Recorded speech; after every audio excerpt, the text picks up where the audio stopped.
संजय द्विवेदी जी, कानपुर से।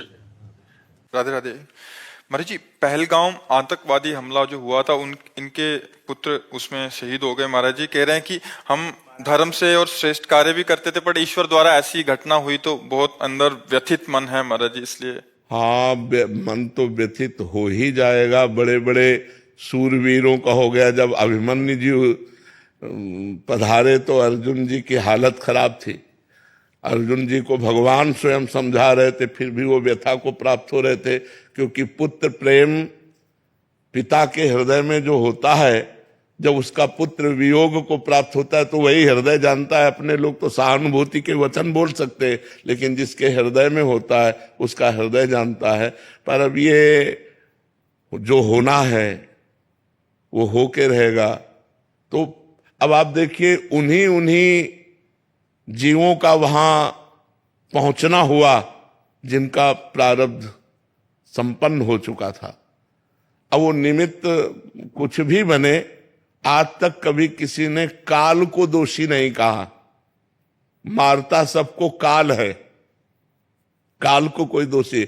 अब काल वो विविध रूप धारण कर लेता है, एक्सीडेंट, हार्ट अटैक या कुछ भी, जो भी, लेकिन आयु जब पूरी है तो वो पूरी हो जाती है। तो हमें लगता है, यद्यपि इस ज्ञान से हृदय का दर्द कम नहीं हो जाएगा, पर हमको ये ज्ञान धारण करना पड़ेगा कि जब जहां जिसकी जैसी हो भवतव्यता, तैसी बने सहाय, आप न आवे ताहि पे, ताहि तहां ले जाए। अब आप देखो, अगर एक दिन ना जाते, एक दिन पीछे हो जाते, घटना बच जाती।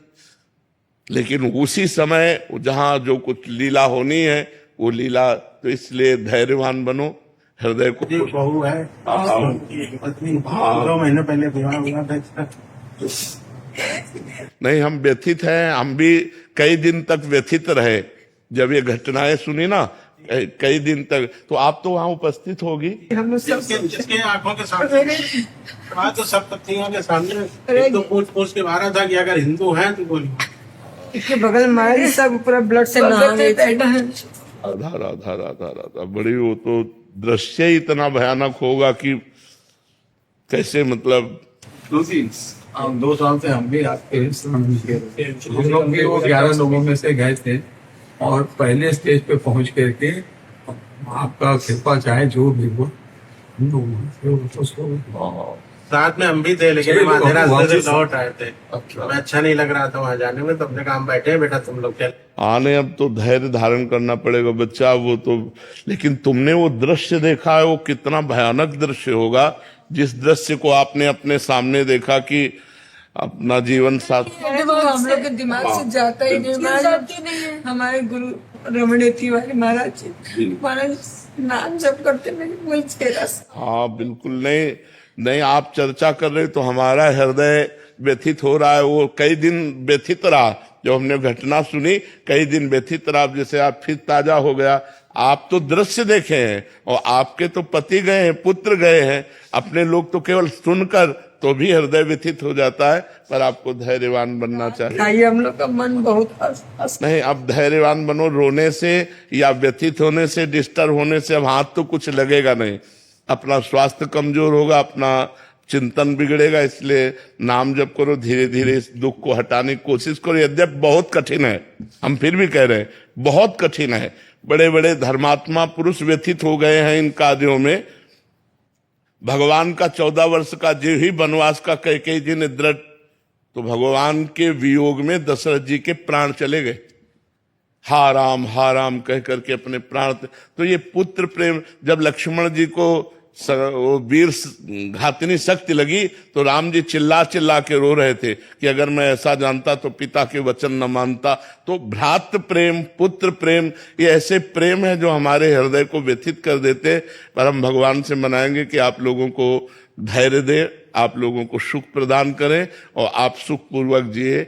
आप इस तरह के चिंतन में अगर और बढ़ते चले गए तो डिप्रेशन में पहुंच जाएंगे, परेशान हो जाएंगे। अब थोड़ा हिम्मत कीजिए, धैर्य कीजिए। हमें भी हृदय से व्यथा है, पर अब उस व्यथा की पूर्ति कर नहीं सकते। अब वो ऐसी कोई सामान तो है नहीं जो बाजार से लाके दी जा सके। एक बार जो आकृति मिट गई, वो सृष्टि में दोबारा चाहे लाख कोशिश करो वो मिलने वाली नहीं है। अब वो पुत्र मिलने वाला नहीं, चाहे हम तुम दिन भर बैठकर रोएं या दिन भर बैठकर भगवान से प्रार्थना करें, अब वो दोबारा नहीं आ सकता। तो हमें चाहिए धैर्य पूर्वक नाम जप करें और अपने हृदय को संतुष्ट करें। भगवान की बड़ी विचित्र लीला है, बड़ी विचित्र लीला है, मतलब इसमें कुछ कहा नहीं जा सकता है। चुनरी ला करके इस बच्चा को दो, इनकी माँ को दो, और धैर्य पूर्वक रहो, सुख पूर्वक रहने की चेष्टा करो। अभी तो तुम कल के नए बच्चा हो, पूरा जीवन पड़ा हुआ है तुम्हारा, धैर्य पूर्वक रहो।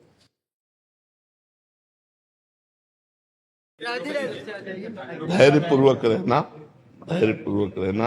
अब ये ऐसी कि किसी के हाथ की बस की बात नहीं है ना।